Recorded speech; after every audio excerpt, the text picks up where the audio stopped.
concept.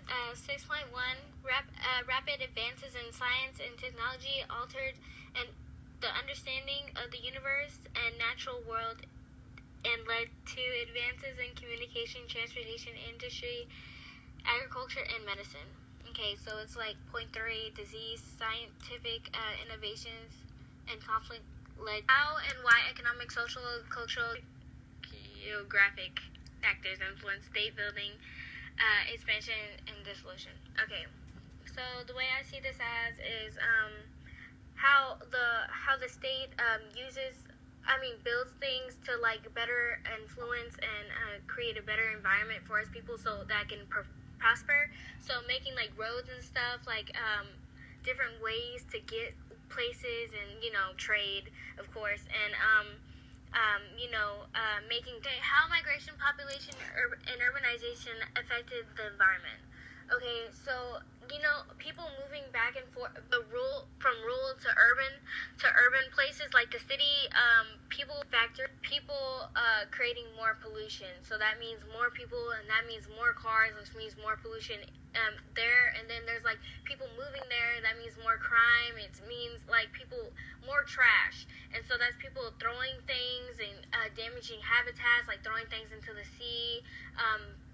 Like those can cases getting stuck around fish's necks and like stuff, and just damaging habitats and also the environment, and also damaging the ozone. Skin cancer, it can lead to skin cancer with the ozone being damaged. Okay, 4th. Explain the political and economic interactions between state and non-state actors over time.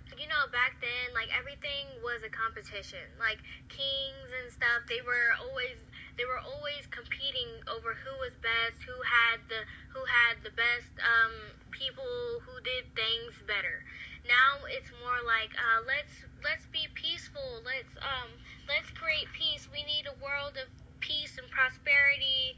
We want freedom, whole liberation thing. And like that kind of goes into like the world coming together, creating the World Bank, also countries becoming allies and picking sides and stuff. Like it's more of like the world coming together rather than becoming rivalries and trying to make conflict. Even though it still does happen, it's not as common as it was. How technological and scientific innovations affected religions and belief systems over time.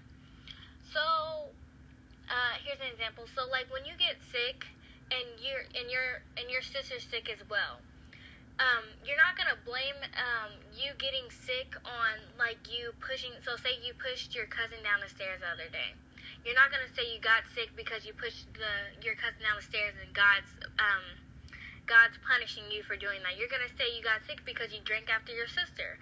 So my kind of idea of this is that people, like with modern medicine coming around, we realize that things aren't how we used to see them. Like us like blaming trying to punish ourselves for what we did and the sins that we committed. It's more like, oh, well, that can be explained from germs and stuff, like that type of deal. And like, how demons and stuff, like people don't really think that demons really exist. They're not going to say a demon visit me last night or something, or I thought I saw a demon. Well, you might say that, but so yeah. How social categories, roles, and practices have been maintained or challenged over time. So the way I see this is how, like how Black influence has made a big deal in our communities today. How we see different people, and how we see this like new type of look. So back then it was more like the whiter you are, the better. Now it's more like tan and stuff. Like people are getting tans, and they're like, I'm too white.